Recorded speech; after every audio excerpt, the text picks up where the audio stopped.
Mistake. Maybe. I should have set myself up with something much more fancy, but Yeah, look, no. Well, there you go. How are you keeping? I'm good. I'm keeping good. I'm the same as anyone else, I'd say. Yeah. It's been a challenge, and we'll get into that maybe in a couple of moments as well. So very loose, very informal. There's a few people joining us here as well. Very loose, very informal. I guess just really try to find out about the course, your journey, what you're doing in the course, outside the course. I know you're really active, which I know lots of people will be very interested in terms of what you're doing outside the classroom as well as inside. So maybe let's start at the start then. Why DCU, or a bit of background? Why DCU, or your journey to DCU? Well, I think initially I was fairly en route to go to Maynooth University because both of my siblings had gone there before, and um, I liked the look of the media course there. And then I said I'd go to the open day just with some friends. I'd go to the DCU one. And I don't know what it was, but I stepped on campus and I just felt like I was meant to go there. Like I just felt kind of at home already. And I liked that it was big, but it wasn't too big. Like I could navigate my way around. And um, when I looked into the communications course, it was basically everything I wanted in a nutshell, like, and more things I didn't even realize that I was interested in until I started to like read the module descriptions and stuff like that. Um, so yeah, it was pretty much as simple as that. Like I stepped foot on campus one day and I fell in love with the place, and I'm still in love with it now. Do you know? I just want to pick up on one thing you said, because I was a student in DCU, and I know where you're coming from, and that homely, that kind of wasn't too big, but it's not too small. It felt right. Tell us more, because lots of people do come to DCU, and obviously people, students there, they'll be slightly biased anyway. But tell us more, like why, why did it feel like kind of that, or what sense did you get, or was it something in particular? Was it the people, the place, a bit of everything? Well, I'm from Carlow originally, so very rural, very small, and I think the only universities I'd been to in Dublin before was UCD, which I find is just it's more complicated to navigate than the whole city of Dublin. I think like it just seems to be massive. So I was really worried that when I got to DCU, it would feel like that as well, and I'd feel like a tiny dot in a million people.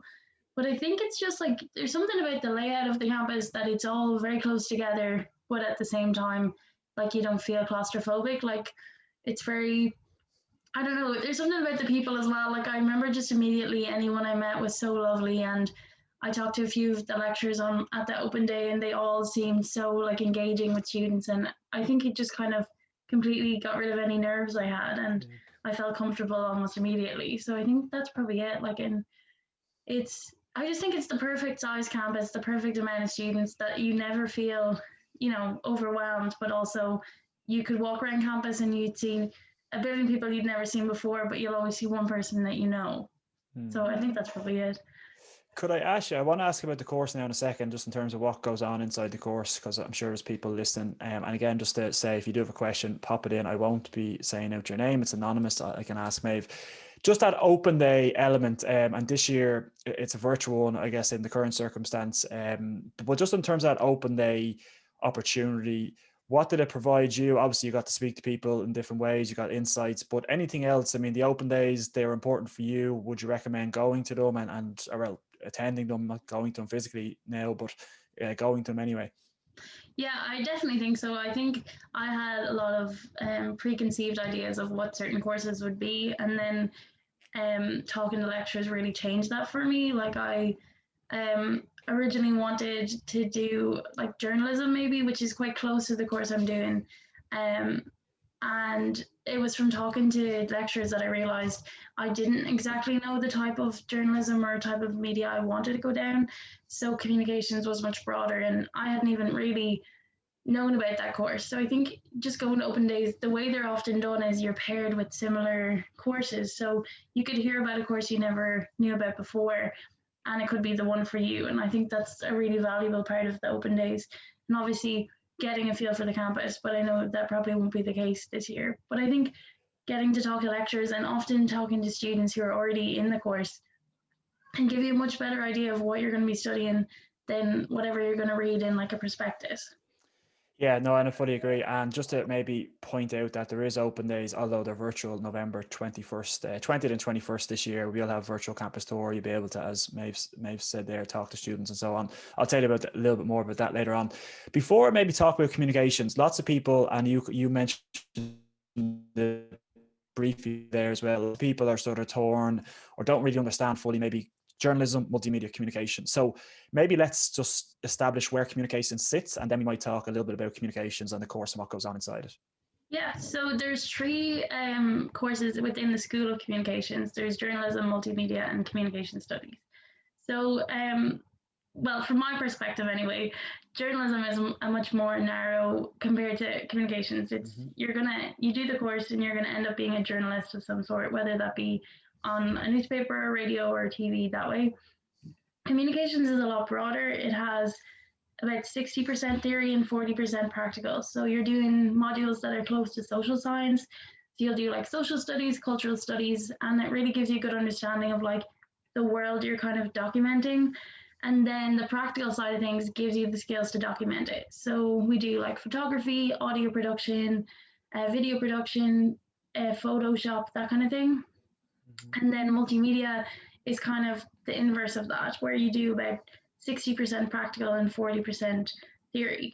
So we share a lot of modules with multimedia, but they have probably a little bit more of a hands-on approach when it comes to their practical things. And they're doing coding, building websites, video production, photography, everything we're doing as well. So it kind of it depends what kind of learner you are. I think if you're much more hands-on, maybe multimedia is for you. I like the theory side of things. I think that it gives me a little bit more insight into like people and even just like society and stuff like that. And then it's easier to write and create media concerning that. You mentioned journalism was something you had in your head. Was it a strong, was it a 50-50? Was it maybe just an idea? Where does it sit in terms, because people often come in, even to the last week or I'll go with journalism, oh no, I'll go with communication. So where did it sit for you, or was it heavily weighted one side? Well, the first time I started to think about the CAO was probably when I was going into TY and I was picking my subjects for fifth year, and I picked like subjects to be a doctor. I thought I was gonna go down that road. I picked like biology and chemistry, and then I realized I was watching too much Grey's Anatomy, and I didn't want to be a doctor. I wanted to like make TV shows like Grey's Anatomy. So I realized then that I was into media, and I started writing for my school newspaper and stuff like that. And I think for me, the automatic thing to do was to be a journalist then, because I didn't really know what other options were there for me. I didn't feel like I was going to be able to make movies or something just because I felt like I was from a very rural place and that seemed too far of a dream. But it was when I went to the open days and heard about journalism and communications, I think I realized that, you know, there is such a good media base in Ireland, and the only route isn't just to write for the Irish Times. Like there are other things, and that's what I got from communication, that I could go and make music videos or I could make films, Irish films. And once I realized that those kind of things were an option for me, journalism kind of got put to the side, I think, and that's when I realized communication was the one for me. So I guess maybe what you're saying, about your experience anyway, you're going to open days, talking to people, obviously doing your research and so on, and there's plenty of opportunities to do that. So for those listening, we have lots of different ways of getting in touch, and I'll mention these later on. Again, there's blogs and there's podcasts and there's live sessions and there's these every week and so on. So okay, a little bit about, I guess, coming into the course, your journalism versus communications kind of dilemma. You're sitting inside the course now, so there's a couple of people watching. What happens as in modules? I mean, hours a week? Do you have exams, assignments? Give us a sense of what happens inside the course. Yeah, well, it's we don't have that many contact hours in communications. You have 4 modules each semester, and usually there'll be 1 or 2 exams, and then the other ones will be essays for your final project. But there's a lot of CA, which is continuous assessment. So a big thing you learn in communications is like how to work with other people, how to work in groups, because that's something you're going to have to do when you get into the industry. So we would have weekly presentations sometimes, or maybe a big presentation per semester, depending on module you're doing. And yeah, you really get to learn like how to work with other people and how to bounce ideas off people and then create projects together. So it's a really like collaborative course. But then of course there's things you have to do on your own, like write your essays, do your exams. Um, but like I said before, it's really broad. So usually, no matter what the module, you can tailor whatever you're doing to something you are comfortable with or something you're interested in. So it's never really, even if it's a module that you maybe don't find that interesting, um, you never find it boring because you can tailor it to what you like yourself or what you know.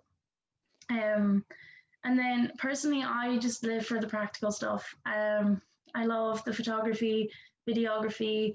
Um, it gave me a love for audio production, which I wasn't expecting. I think I went into communications thinking I was going to end up on TV, which is not what I want to do anymore. But it gave me a love for audio editing, and then I ended up running the radio station on campus last year through one of the societies. So I do definitely want to talk about outside the classroom, so I will do that in a moment. You did mention a lot of them there in terms of your own passions and getting involved. Other facilities on campus, what can you engage with, or what do you engage with as a comm student? well, one of the best things for with students in the School of Communications, not just communication studies, we have access to Mac labs. So they're just rooms full of Apple Macs, but they have all the softwares that you could ever dream of as a comm student. Photoshop, Adobe Premiere Pro for making videos, podcasts, animation, anything that you would want to use. Those softwares can be quite expensive for students to have on their own. So we get to go to the computer labs anytime you want, really, as long as there's not a class on. So when you go in the evening times, you find people working on their own projects, which is really fun because you get to take the skills you're learning through the weeks and then make your own things in your free time. And you can also go on the weekends. There's also a TV studio in the Henry Grattan building on campus and 2 podcasting studios. So they're really cool once you get your hands on them as well. And you get to see really state of the art equipment.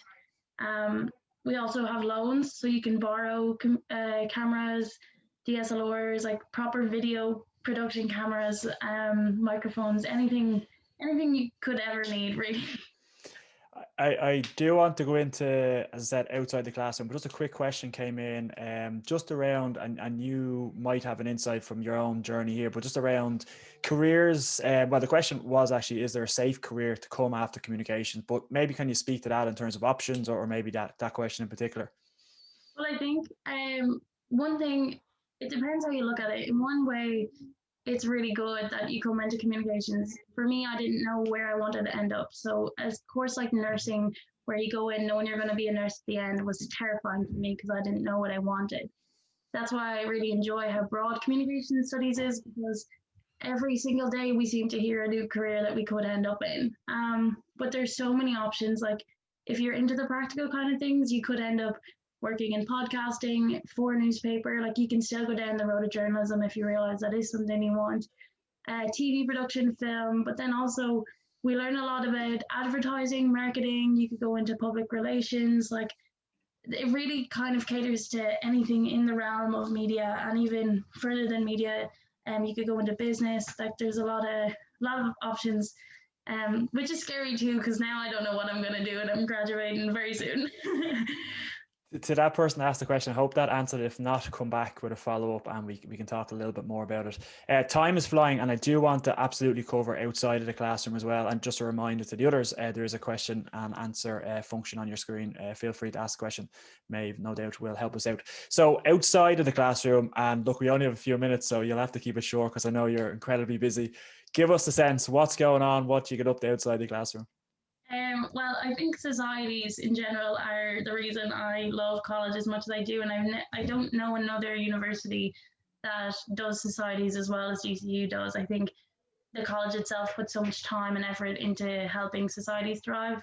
I am the chairperson of the Media Production Society this year, which is insane to me because I started as a first year watching and being in the society and thinking it was the most amazing thing in the world. And I still obviously think that, but it's funny now that it's in my hands. But yeah, last year I was a manager of the radio station on campus, which was through the Media Production Society.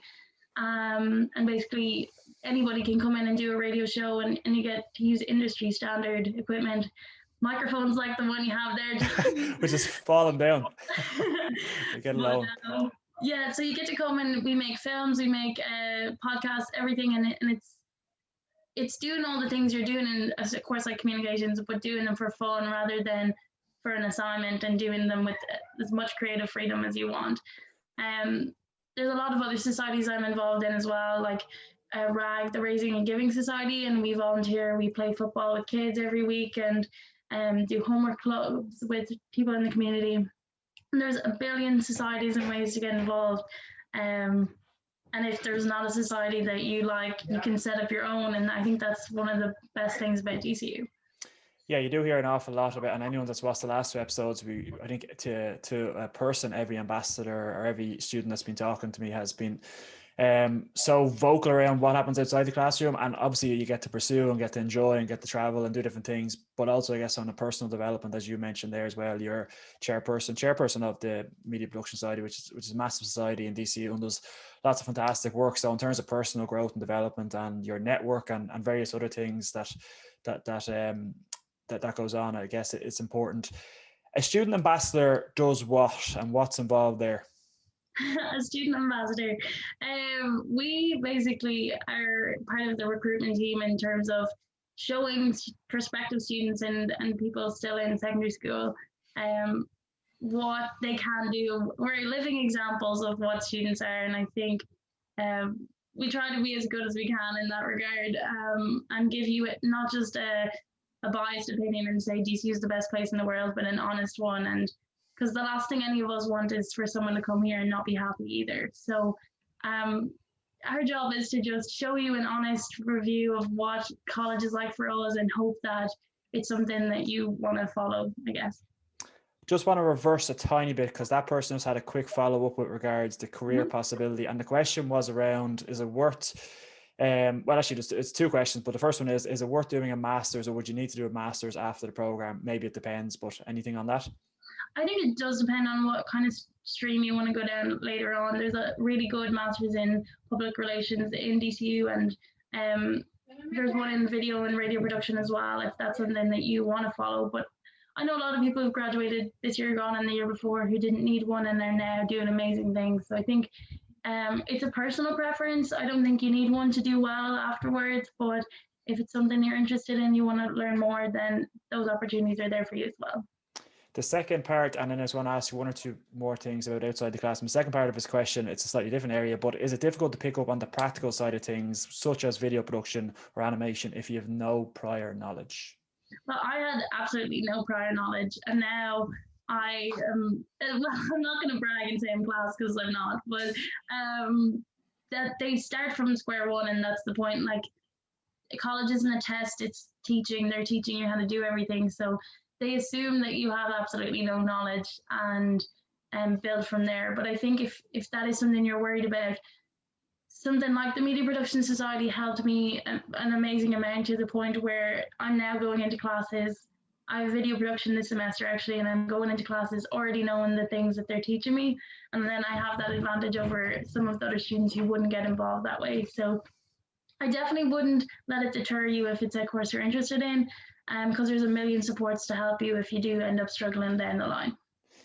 I do want to get to the quickfire round, because every student that comes on is doing our 3-question quickfire round, and that's coming up in a minute as well. But I did want to ask about, I'm asking kind of everybody the same question. When you're looking back, or now that you're looking back, and you mentioned you had another university potentially that you're going to go to, any advice you'd give yourself, any kind of tips or tricks, people that are maybe listening that are where you are not too sure, or maybe are sure and haven't, what would you give, what information would you give yourself?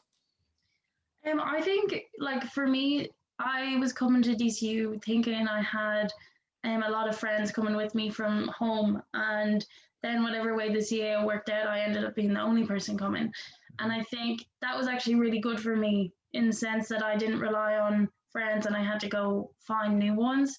So I think one piece of advice I'd give someone, or myself then, is well, obviously stay with your friends if you can, but don't go somewhere just because that's where your friends are going. I think you'll learn and you'll grow a lot more if you have to go outside your comfort zone a little bit.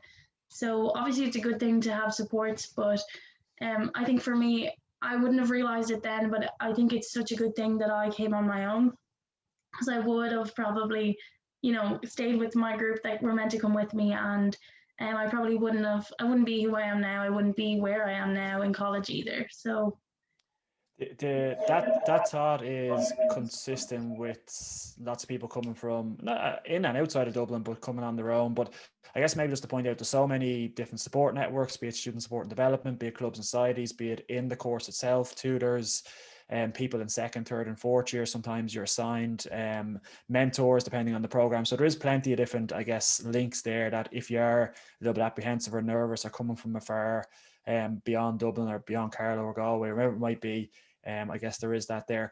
1 or 2 more minutes before I jump into the quick. There is a time for questions. If anybody, thanks to that person that asked those couple of questions. There's a couple more minutes to go. So what else have you missed? You've decided DCU is where you want to go, even though you weren't quite sure at the time. You came to DCU in the end. The chairperson, is it, of MPS, which is it the biggest society? One of the biggest societies? I'll say it is. I'll say it is too. It's certainly extremely active, and it's extremely popular, and it does lots of great work. So now to sit, what's next? What do you have in your head? What's after the program, or what's coming down the track? I don't know. That's a very scary question, Johnny. But I think just whatever way my time in college has gone, keep ending up in things like podcasts and making things like that. So I think I found a love for editing and audio, and I think I'll probably end up something like that. I thought I wanted to be on the radio when I started here first, but I don't think I want that either. But I think I can already see like the modules I'm doing now and the ones out next semester. I feel like by the time I get to graduation, I will know, hopefully, and I'll have something set. But yeah, that's a terrifying question. Maeve, thank you very much for your insights and for your time. It's very much appreciated.